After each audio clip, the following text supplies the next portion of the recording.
Hey everybody, and welcome to Epic Everyday. I'm Liz Frerichs, and this is my husband Evan. Salutations. We're so glad that you're with us here today. Today we're actually going to talk about the reason why we started this podcast, being busy. Too busy. Too busy, yes, because we live in a world that's insanely busy. Instead of having horse measuring contests, What? we're like, what do you call that? We're like my I'm horse so is busy. better than your horse. Yeah. My horse is faster. My horse's teeth are better. They're awesome. Instead of that, it's competition, like, yes, you're like, hey. My schedule's fuller. I got less sleep than you did last night because I had more stuff going on. Mm-hmm. That is kind of a status, isn't it? Yeah, totally. So, as you guys know, we are working our way through the CSCs. In case you don't remember what those are, that's being calm, surrendered, centered, connected, and complete. Very nice. Thank you. And how those things are the things that really change our lives, is doing those things. It's not so much the externals, like, yes, we're all insanely busy. But if we apply our CSCs, that can change things in the moment. Give us margin in the moment. From the inside out, too. It's not about getting more stuff done. Right. Yeah.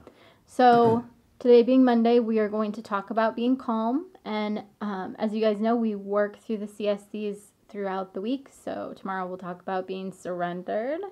And the next day, Wednesday, we'll talk about being centered. Thursday, we'll talk about being connected. And Friday, we'll talk about being complete. So right. If you guys can be here for all of those, that'd be awesome. But even if you can't, catch the ones that you can. Yeah. Because we all need reminded of this stuff every single day. Yeah, I mean, that's half the reason we're doing the show. More than half. Yeah. Because we need to hear it. Yeah. So busy and calm, how do they go together? Exactly. They seem like opposites, but I think they can exist at the same time. I think you're right. Yeah. Why do you think that? Well, I was just thinking, like, to me, there's two different types of busy. There's the, I am so out of control and I just feel overwhelmed and I'm rushing, trying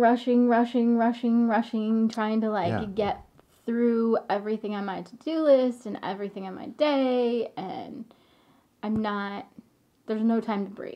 Yeah. And then there's the busy that's like, I have intentionally scheduled these things, and maybe you're still going from thing to thing to thing, but there is an intentionality to it. Yeah. Yeah. There's a stronger sense of purpose, I think. But I think the busy person would say, no, I do have a sense of purpose. If I don't do this, and then I don't do that, and then this bad thing will happen tomorrow, and and it's good stuff. It's like, I got to make dinner. I got to do the dishes. I got to do the laundry. Maybe I'll see my friends every other month or something. It's all this stuff that... Right. Well, we were just talking about that this morning, like just looking at our schedule and going, okay, how do we do this, Mm-hmm. Yeah. But yeah, so I think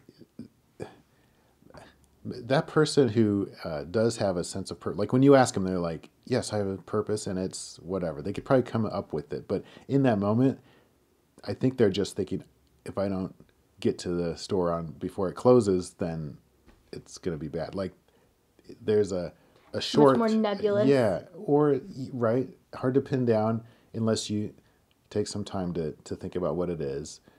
And, and if you don't have that kind of longer game in mind, each of the little things that you got to do throughout your day, it's hard to tell what they're building towards. Right. You know? I mean, going to the store and buying groceries, if that's an end in itself, what you're really doing that because you love your family or because you're trying to make better health choices or something, right. And keeping that stuff in mind. It doesn't make you less busy, but it gives you a little bit more oomph, I think, to get through that stuff. Right. Well, and if you're calm, you actually get more done. Yeah. Because your brain is focused versus kind of being all over the place. I think I shared with you this exercise that I did that I can't remember. It was in one of the time management books that I've been reading. But where you write your ABCs and then 1 through 26. Okay. And so Like, the first way you do it is you write A, 1, B, 2, C, 3, and you go through and you write them all out, and you time yourself doing that. And you really just write in the letter and the number? Yes. Okay. So you write the letter, Okay. and then the number underneath it, and then the letter, and the number underneath it. And then you go through and you time yourself writing A, B, C, D, E, F, G, all the way through Z, and then 1 through 26. And it's amazing how much less time it takes I'm sure. to write them that way versus like switching gears in your brain. Yeah. And I think when we're in rush mode, way more often, our brain is going a million different directions. Mm-hmm. And instead of being able to be focused and to be like, okay, this is what I'm doing right now. I'm not somewhere else. Right. I'm just doing the thing that I'm doing, which then, ends up being more time, more energy, things like that. That's the switchy back and forth one? No. Oh. If you're not switching back and forth. Oh, yeah. You end up having more time. Sure. Because you complete things more quickly. So being calm, like when you're in freak out mode, you can't be focused. Your brain is going several different directions. So when you're because calm, you're thinking of all the bad stuff that's going to happen, and you're trying to get the task done. Frequently, at least for me, when I'm in freak out mode, I'm thinking not only what am I doing right now, but what do I need to do next? Oh, yeah. What else is on my true. list for the day? What's going to happen tomorrow? Like, it's not just, hey, I'm in this moment, I'm doing this thing. It's these other 25 things. Calm would have a lot to do with being present and mindful. Right. Like, those are disciplines that you can learn and incorporate them into whatever you're doing. But yeah, hard stuff because I totally do that where I'm just like, well, I know I got 100 things on my list. And what were you thinking about with calm and busyness? Well, it's kind of what we talked about, busy doing what, why, and for how long. Like sometimes if we just try to think about that in relationship to the next task I got to do, that can kind of get you back into the purpose flow instead of just because. Right. But that takes time too, but it's important. I also thought about, that, and then I thought we'd throw a couple of things out there that have helped us quite a bit with this, actually. The House That Cleans Itself book, that kind of has made our housekeeping much more calm. Oh, yeah. Like 1,000%. I mean, because everything, and not everything, but the things that we're doing they have a certain time and place in our week and in our day. Right. And so it's still hard. It's a hard mental exercise to be like, to walk past a pile of the kids' clothes or toys or something and be like, that will get cleaned up at 8:30. So I'm not going to worry about it now, even though I'm worried about it right now because it's driving me nuts. Right. But it does have a place, and it will get done. Right. And that adds to my calm so much. And it's just, and the for how long is amazing to me. Like the way we have the girls clean their room now is half an hour on Saturday. Some weeks it gets done and some weeks it doesn't, but I don't know. They have friends who, when their mom makes them clean their room, it's like a 3-hour long thing. Right. And so, just having a routine makes such a difference in terms of like more frequently. Yeah. Well, and the premise of the House That Cleans Itself is that you rearrange your house to match your organization style. So, as you know, one of the examples from the book, which actually we did that with our entrance. Like her example was her kids would walk in the door and they would drop their backpacks on the floor and drove her crazy because the entrance hallway was always like full of junk and people would trip over it and stuff. And she was like, oh, why can't they just hang? Because she had these nice little hang up, little hooks that were on in one of the other rooms. So they weren't like cluttering up the hallway. Oh, yeah, because you want that space. That's the main, you want it to be high welcoming, traffic area. right? Yeah, exactly. Sure. And you don't want everybody tripping and breaking their necks over backpacks. Yeah. So instead, she put this chest in the hallway, like right in the entranceway, right when you walked in the door. And when the kids walked in the door, she was like, put them in here. Right. So, she changed the style of how she was housekeeping in such a way that then it was easy for her kids. And so that's kind of the premise, is like change the ways that you clean your house to make it easy. And Yeah, like we it doesn't switched, have to be a brain science or something. yeah, totally. I mean, we switched our shoe rack from being a shoe, Shelf thing. right, a shoe shelf thing when you first walk in, to being bins, and it's amazing. Yeah. Like, it's made a big difference. So Yeah, easier to find because everybody has their own bin, whereas we were all sharing the thing in our entryway before. Yeah. So, and I think we could totally do that kind of stuff in our own heart and in our schedule.